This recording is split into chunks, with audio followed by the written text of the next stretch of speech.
All right, so let's start this broadcast with some breaking inputs that have just come in, where the Pentagon chief, Pete Hegseth, now says that the United States is reinforcing its military presence in West Asia to enhance its defensive posture. Now, Pete Hegseth has directed the deployment of additional capabilities to the U.S. Central Command Area of Responsibility over the weekend, prioritizing the protection of U.S. forces. And this move aims to strengthen the U.S. defensive position in the region amidst growing tensions.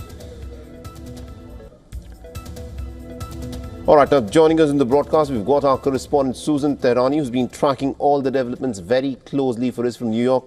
Susan, this is an interesting statement by Pete Hegseth, where he says that the United States is reinforcing the American position in West Asia.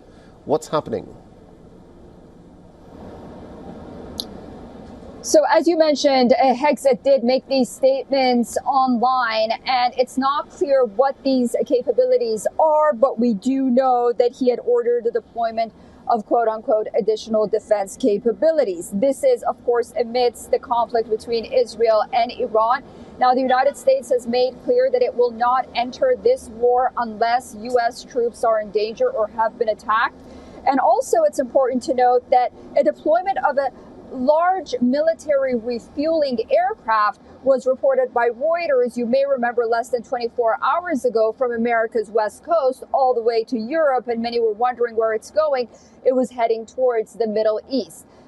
Of course, there are a number of warships that have been deployed and rerouted to the Middle East region as well. Pentagon officials and White House officials say that this is not because of any offensive measures that the United States, at least for now, plans to take, but it is for President Trump to have options. President Trump and, of course, CENTCOM as well, should anything else develop in the region, and notably if U.S. forces are attacked or any U.S. interest is at risk.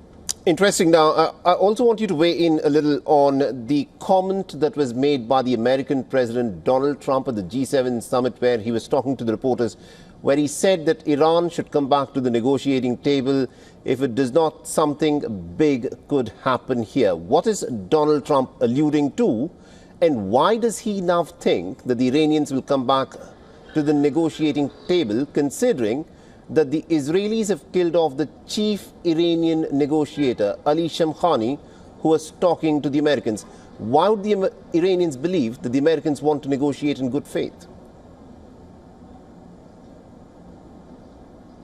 Well, we're also hearing reports that the Iranians are sending messages through their Arab intermediaries saying that, first of all, if President Trump picks up the phone and asks Israel to stop the strikes, it will happen with one phone call. This is according to Iran's foreign minister, Abbas Araghchi, who was scheduled to meet Steve Witkoff in Oman on Sunday, Iran's foreign minister, one of the negotiators. And also because President Trump has mentioned time and again that all doors to negotiations are open and Iran should come back to the negotiating table. Now, whether or not this is a small carrot that the president is extending to Iran or not, whether or not there is any good faith or bad faith right now, the important note is that these